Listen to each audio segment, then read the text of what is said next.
Jeshi la Polisi Tanzania. Serikali tusaidie. Kwa nini waturushie? Kwa nini waturushie vitu kama hivyo? Wanaturu watoto wetu. Watoto ni wadogo. Mpaka sasa hivi watoto wako hospitali. The Tanzanian government does not want you to see this video. They have shut down the internet. They are seizing cameras, and they are collecting the dead to hide the truth. But we have the footage, we have the facts, and today we are connecting the dots from the streets of Dar es Salaam to the courtrooms in The Hague. What you are about to learn is why the President of Tanzania could soon be facing an international arrest warrant. A nation is imploding in real time, and the shockwaves are about to be felt across the global economy. This isn't just another protest video. This is a case study in how a political crisis transforms into a full-blown economic catastrophe. When a government starts hiding bodies instead of listening to its people, it triggers a chain reaction that scares away investors, destroys currency value, and invites international isolation. This is the precise moment Tanzania went from a development darling to a nation on the brink. The question is no longer a matter of hushed political speculation, but one echoing through the corridors of global finance and international institutions. Is Tanzania, under President Samia Suluhu Hassan, heading for an unprecedented crisis that could see its leadership called before the International Criminal Court? This is the profound and weighty query now being posed not just by human rights activists, but by economists, investors, and development partners watching the nation with growing alarm. The catalyst for this moment is a formal and bold appeal by Tanzania's main opposition party, CHADEMA, which has called upon the United Nations and the ICC to investigate what it describes as the mass killing of civilians by state security forces. To understand the gravity of this call, one must first grasp the current atmosphere within Tanzania, a climate where initial protests over electoral legitimacy have devolved into scenes of profound national distress where citizens demonstrating peacefully have been met, not with dialogue, but with excessive and lethal force.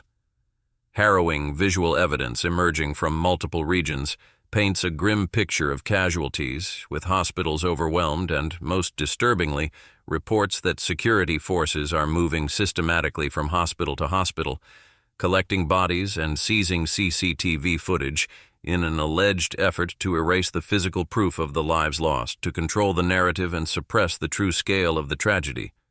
This deliberate obfuscation is compounded by a widespread restriction of communication. Internet access has been throttled, networks weakened, creating an information vacuum that not only silences dissent, but also cripples the daily flow of commerce and information. It is within this environment of fear and suppression that CHADEMA has issued its cry for international accountability, condemning the state's use of force as a violation of constitutional and human rights, and urging an immediate cessation of violence against unarmed citizens.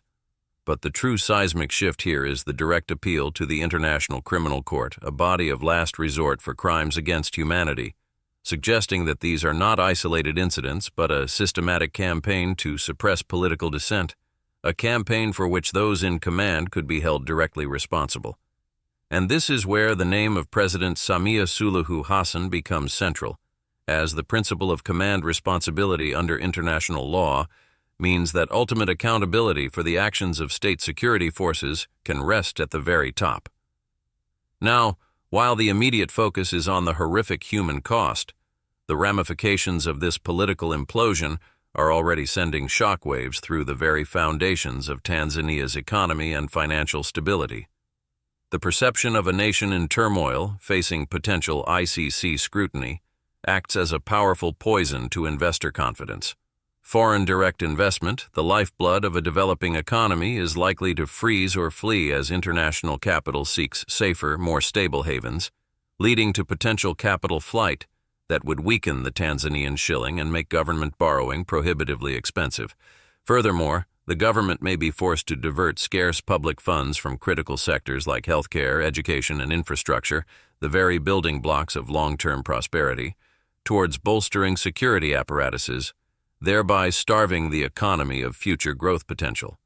The disruption of daily commerce, the shuttering of businesses during unrest, and the devastating impact on the vital tourism sector immediately depress economic activity and slash government tax revenues, creating a dangerous budget deficit.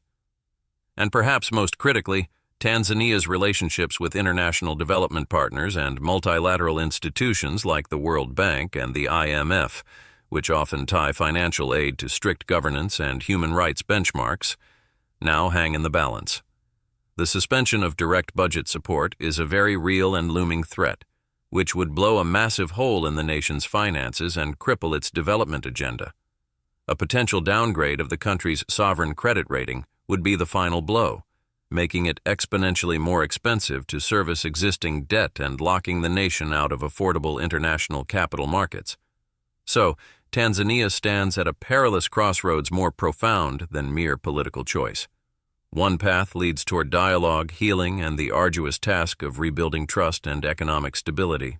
The other leads deeper into suppression, fear, and the distinct possibility of not only international judicial intervention, but also profound and lasting economic isolation and decline. The world is watching, history is recording, and the financial markets are already calculating the cost. The question is now about a struggling economic future of a nation. Consequently, the nation now faces a profound economic reckoning. The flight of foreign capital, the collapse of the vital tourism sector, and the looming threat of suspended international aid are not temporary setbacks, but the early symptoms of a deep-seated crisis. Investor confidence, once cautiously optimistic, has evaporated, replaced by the stark reality that a government accused of crimes against humanity represents the highest possible investment risk.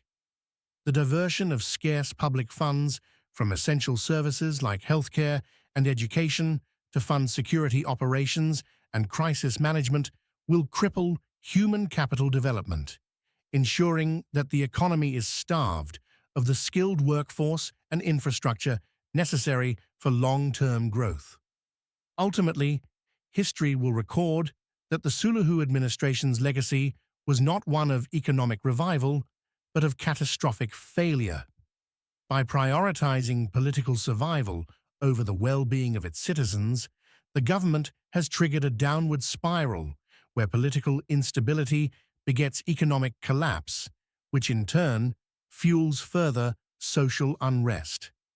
The potential downgrade of Tanzania's credit rating and its exile from affordable international debt markets will be the final institutional confirmation of this failure, a self-inflicted wound that will burden the nation for a generation, long after the current political storm has passed.